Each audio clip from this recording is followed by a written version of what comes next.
12 ज्योतिर्लिंगापैकी असलेला श्री क्षेत्र भीमाशंकर या ठिकाणी आज सुनेत्रा पवार खरं तर या ठिकाणी पाहणी करण्यासाठी आलेल्या आहेत आणि एकंदरीत ज्या पद्धतीने पाहिलं की खरं तर आज त्यांनी या ठिकाणी महाआरती सुरू केलेली आहे.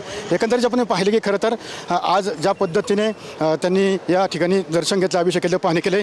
ताई मला सांगा, आज खरं तर भीमाशंकरमध्ये दर्शन केलं, पाहणी केली, काय सांगा? सावकाशाने घ्या, मी आता उभी राहिले. दर्शन घेतले, काय सांगा? भीमाशंकरमध्ये आज अतिशय चांगलं आम्हाला दर्शन मिळालं आणि अत्यंत समाधानी आम्ही सगळे झालेलो आहोत. इथे विकास आराखड्याची पाहणी करण्यासाठी मी कालच येणार होते, काही कारणामुळे काही येऊ शकले नाही म्हणून मी आज आलेले आहे. आणि आमची दर्शन घेत आम्ही विकास आराखड्याची पाहणी केलेली आहे. सगळे लोक होते इथे, तुम्हाला माहितीच आहे. खरं तर फडणवीसांनी सांगितलं की अर्थ खातं सध्या आत्ता तरीच माझ्याकडे आहे, पुढे पाहू. No political pressure.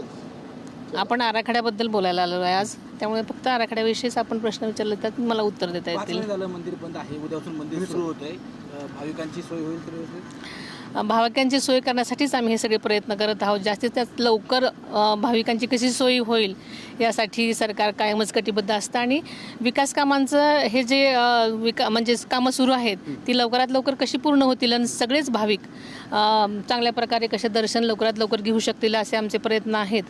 आपल्याला माहिती आहे की विकास आराखड्याचा टापू खूप मोठा आहे.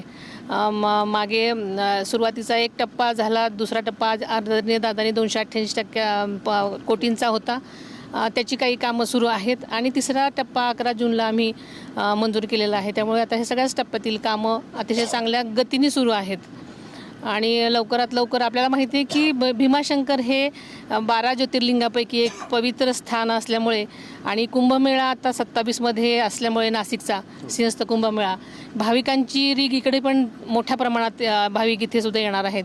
त्या दृष्टीने आपण लवकरात लवकर विकास कामांचं कसं पूर्णत्वाकडे जातील यासाठी आम्ही प्रयत्नशील आहोत. दर्शन घेतलं, आज अभिषेक केलाय, काय मागितलं? आपल्याला माहिती आहे की अल निनोचं सगळ्यांनाच आता संकट आलेलं आहे.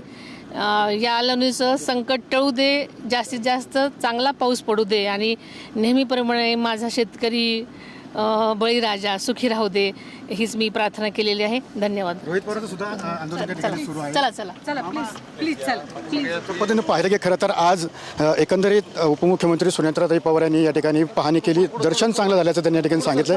उद्यापासून हे भीमाशंकरचं मंदिर आहे ते भाविकांसाठी खुलं होईल. मात्र एकंदरीत ज्या पद्धतीने सिंहस्थ कुंभमेळा आहे त्या कुंभमेळ्याच्या अगोदर हे पूर्ण काम होईल अशी ग्वाही या ठिकाणी उपमुख्यमंत्री सुनेत्रा पवार यांनी दिलेली आपल्याला पाहायला मिळतं आहे. कॅमेरा अभिषेक स्वामी सुनील, TV9 मराठी, भीमाशंकर, पुणे.